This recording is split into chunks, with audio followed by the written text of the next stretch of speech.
Hello everyone, welcome to अस्कनी शिक्षा केंद्र। यहाँ आपको प्रोवाइड किया जाएगा जेके एसएसबी एग्ज़ाम के लिए फ्री कोचिंग मटेरियल।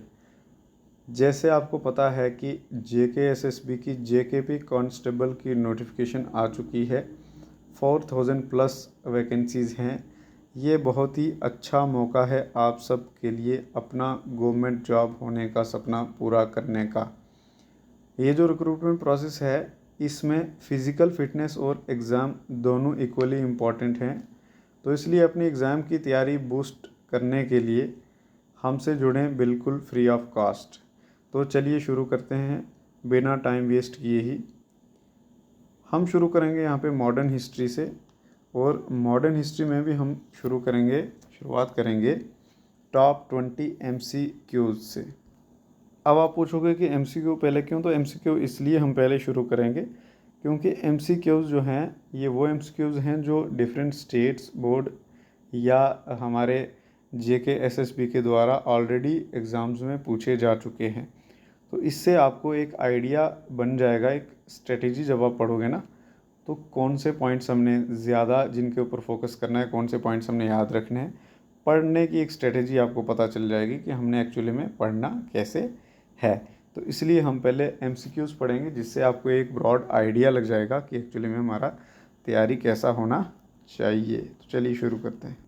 तो पहला क्वेश्चन हमारे पास है, who was the nawab of Bengal during the battle of Plassey. Plassey की जब बैटल हुई थी तो हमारे पास बंगाल का नवाब जो था वो कौन था? तो सबसे पहले हम बैटल ऑफ प्लासी के बारे में थोड़ा सा जान लेते हैं। बैटल ऑफ प्लासी जो था, ये जंग जो है अंग्रेज़ों और जो नवाब होते थे बंगाल के, उनके बीच में हुई थी 1757 में। ठीक है, जिसमें जो बंगाल के नवाब थे उनको हराया गया था अंग्रेज़ों के द्वारा, और यही से शुरुआत हुई थी ब्रिटिश एम्पायर की इंडिया में। ठीक है, तो इसलिए इम्पोर्टेंट बैटल है। क्यों? क्योंकि अंग्रेज़ों ने फर्स्ट टाइम इंडिया में इंडियंस को हराया था किसी बैटल में। तो इसका ऑप्शन हैं कि भाई कौन था नवाब, मीर जाफ़र, मीर कासिम, सिराजुद्दौला या नन ऑफ द अबव। आप वीडियो को पॉज कर सकते हैं इसको आंसर करने के लिए। तो इसका आंसर है Sirajuddaulah. Sirajuddaulah was the nawab of Bengal during battle of Plassey.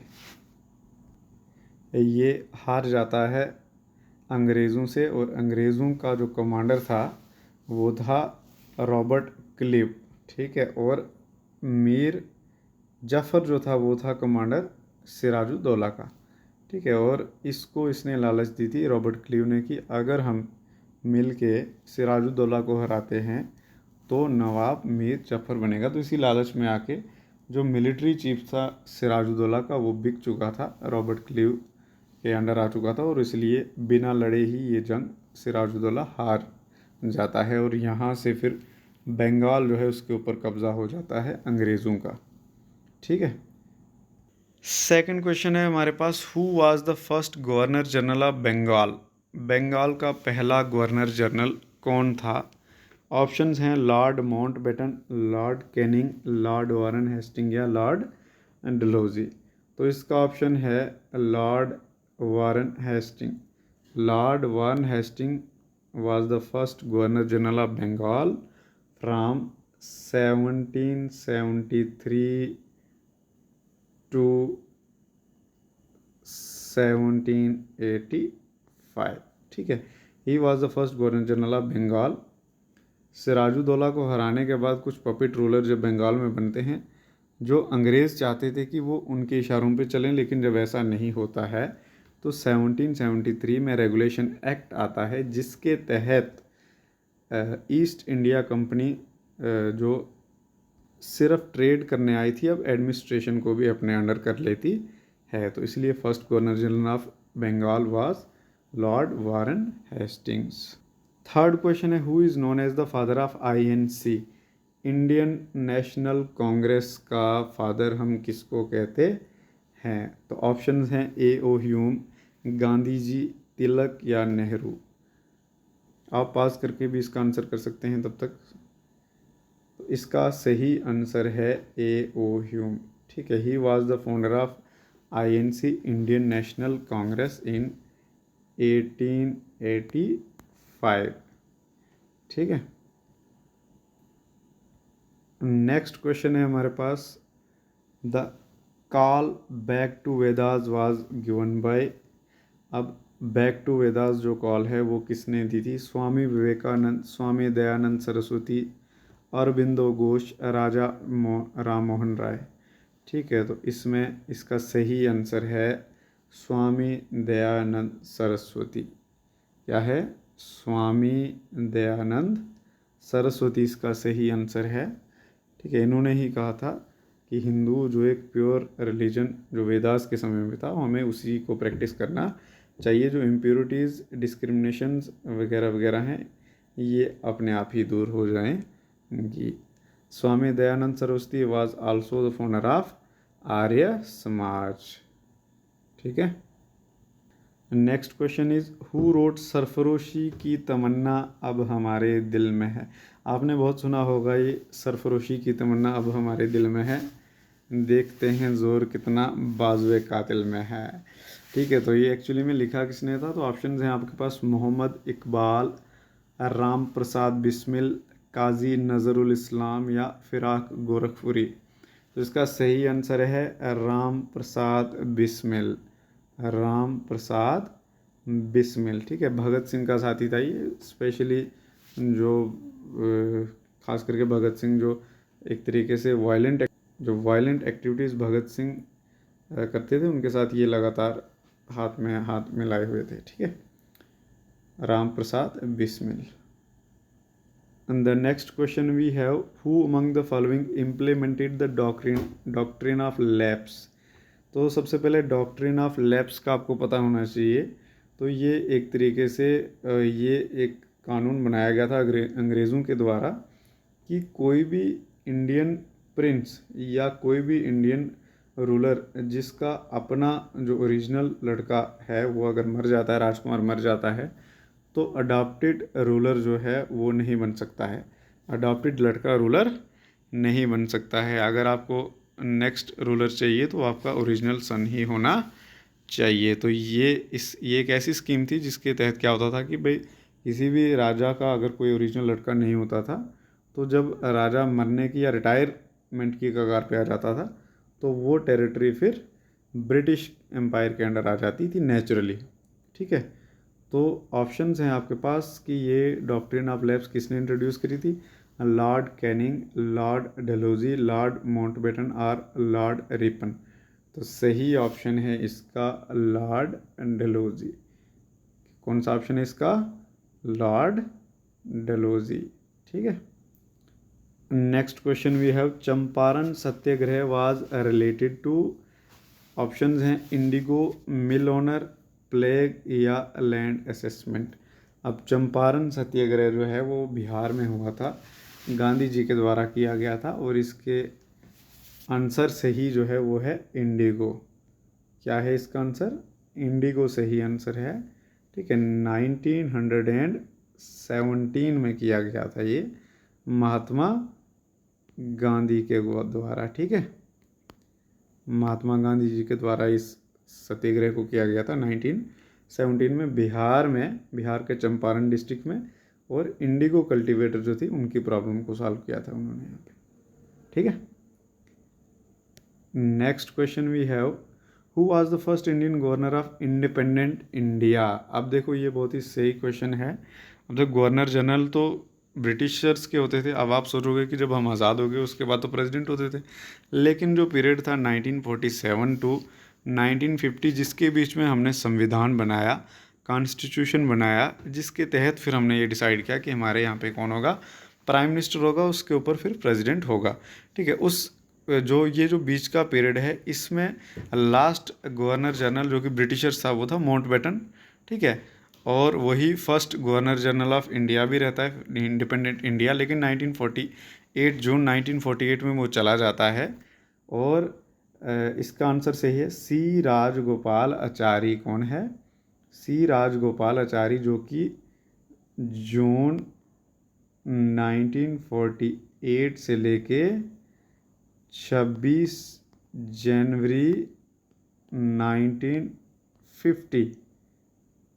1950 तक फिर ये गवर्नर रहता है। और 26 जनवरी 1950 को जब हमारा संविधान लागू हो जाता है उसके बाद फिर ये गवर्नरशिप से हट जाता है और डॉक्टर राजेंद्र प्रसाद जो है हमारे फर्स्ट प्रेसिडेंट ऑफ इंडिया बन जाते हैं। ठीक है, next question we have the first women president of INC was.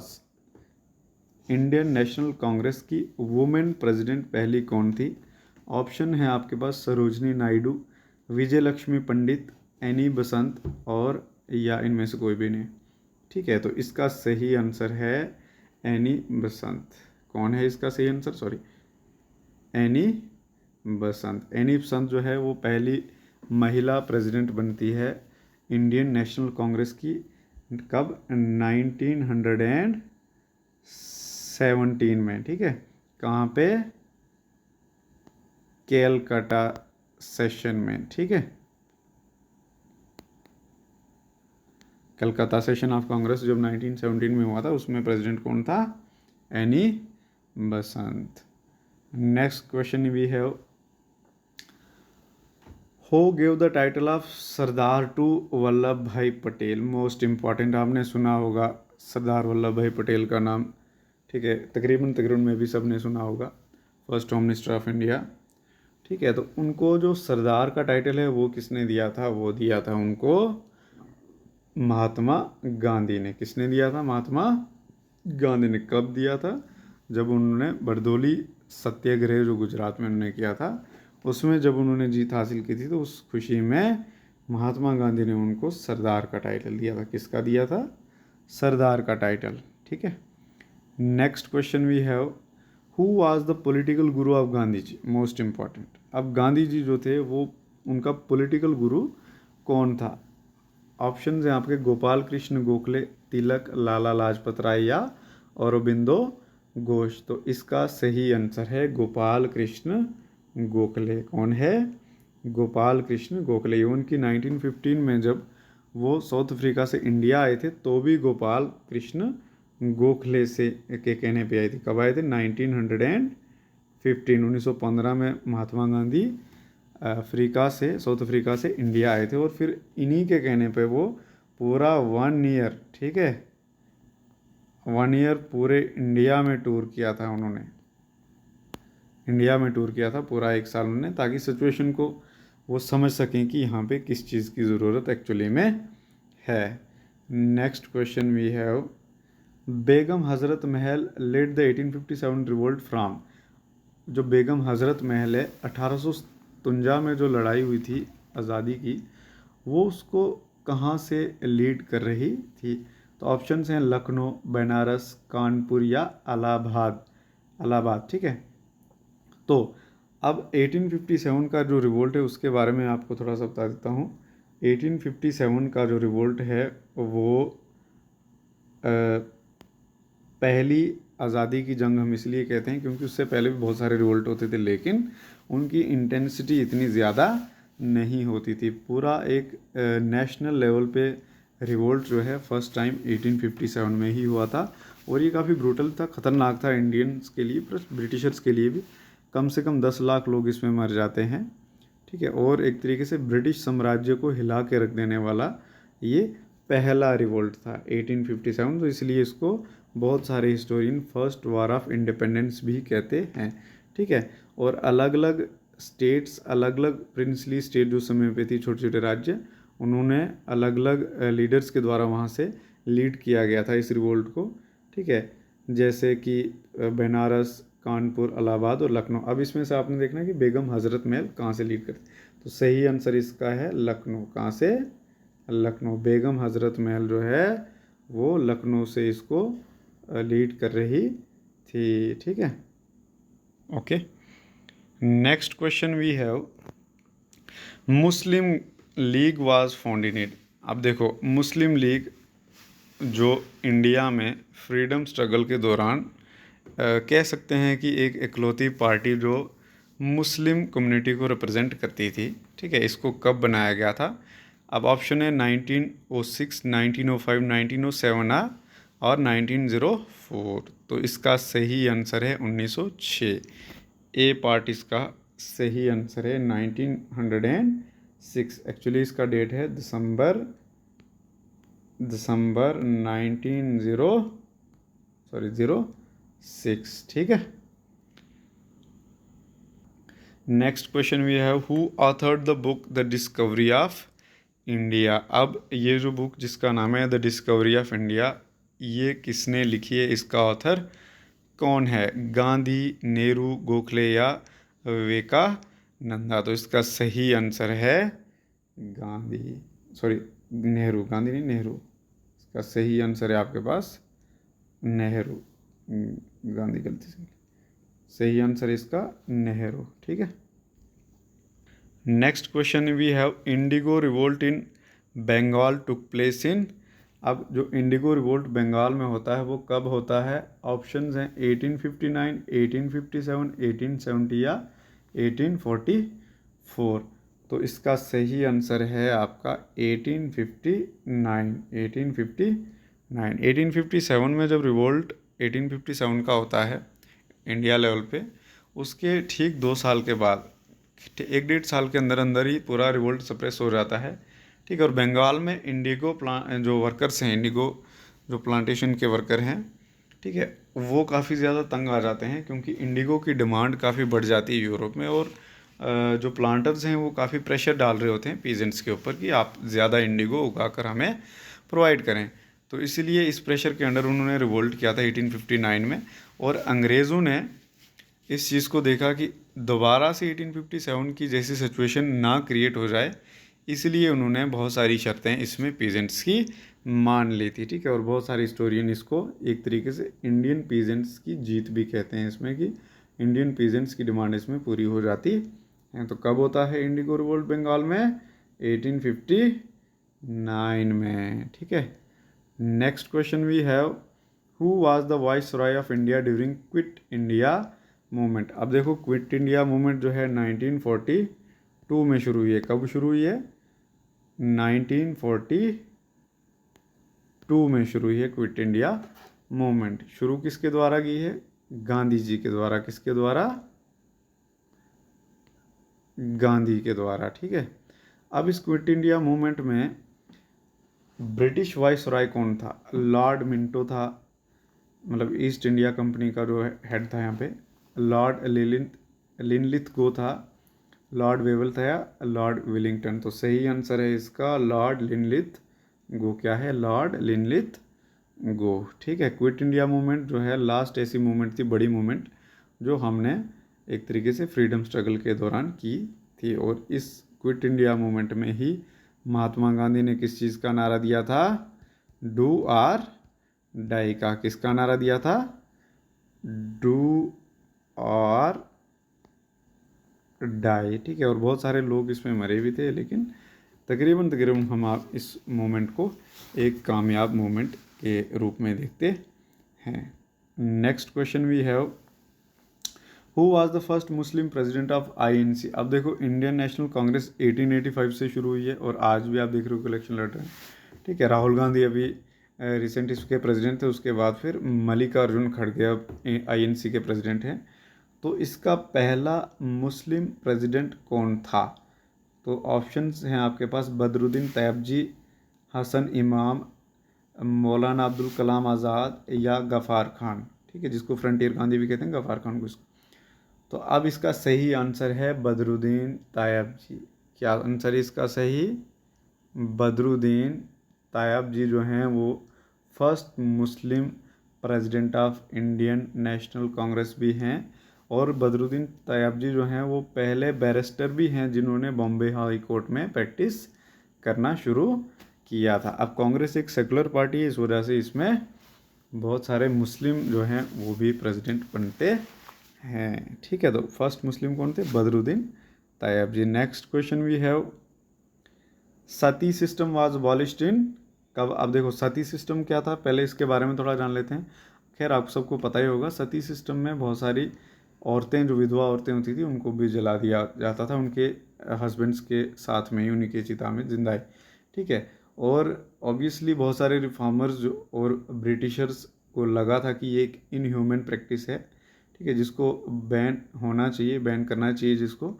और राजा राम मोहन राय जो है उनके काफ़ी ज़्यादा एफर्ट्स के बाद कब सती बैन की गई थी? ऑप्शन हैं आपके 1928, 29 या 27 या 1827, 1829 या 1905। तो इसका सही आंसर है 1829, 1829 में जो है सती सिस्टम इंडिया से अबॉलिश किया गया था। और ये किसने किया था? विलियम बेनेडिक्ट ने। किसने? विलियम बेनेडिक्ट ने, ठीक है, 1829। और इंडियन रिफॉर्मर कौन था जिसके एफर्ट से ये हो पाया था? राजा राम मोहन राय, ठीक है। कौन? मोहन राय, ठीक है। अब नेक्स्ट क्वेश्चन है हमारे पास, Simon Commission arrived in India. अब देखो साइमन कमीशन जो है वो इंडिया में कब आता है? इसके ऑप्शन है 1928, 1927, 1930 या 1920। तो सही इसका ऑप्शन है 1927, 1927 को साइमन कमीशन जो है इंडिया में आता है। अब इसकी थोड़ी सी हिस्ट्री जान लेते हैं। साइमन कमीशन इसको किस लिए कहते हैं? क्योंकि ये एक कमीशन था जो ब्रिटिश सरकार ने अपॉइंट किया था इंडिया में। गवर्नमेंट ऑफ इंडिया एक्ट 1919 जो है उसकी वर्किंग जो है उसको रिव्यू करने के लिए, ठीक है। और इस कमीशन का जो हेड था वो स्टेपर्ड साइमन था, जिस वजह से इस कमीशन का नाम साइमन कमीशन बना। और इंडियन ने इस साइमन कमीशन का काफ़ी ज़्यादा विरोध किया, सारी पार्टीज़ ने, ठीक है। और जैसे ही साइमन कमीशन इंडिया में आता है तो उसको स्लोगन जो है वो जैसे go back Simon,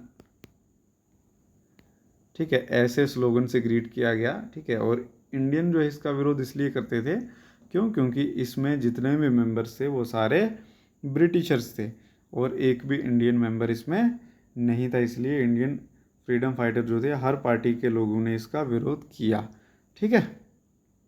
next question we have and the last obviously, civil disobedience movement was launched in year. अब देखो सिविल डिसओबीडियंस मूवमेंट कब शुरू हुई थी? 1920, 27, 30 या 32।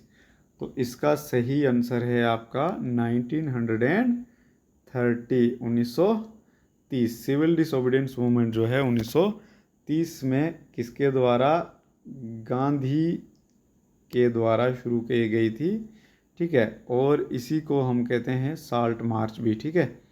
कितने? 78 फॉलोअर जो हैं इनके साथ शुरू में जुड़े थे। साबरमती आश्रम से इन्होंने जो है डांडी तक, साबरमती से डांडी कोस्ट तक, जो कि कहाँ पे है? गुजरात में। कहाँ पे है? गुजरात में है, ठीक है। वहाँ तक इन्होंने ये यात्रा शुरू करी थी और साल्ट लॉ को वहाँ पे जाके ब्रेक किया था, ठीक है। और ये 24 दिनों की यात्रा थी। इन्होंने शुरू करा था ये 12 मार्च से 6 अप्रैल तक। 12 मार्च को ये शुरुआत करी थी, 6 अप्रैल में 240 माइल पैदल चल के साबरमती से डांडी कोस्ट तक पहुँचते हैं 6 अप्रैल को।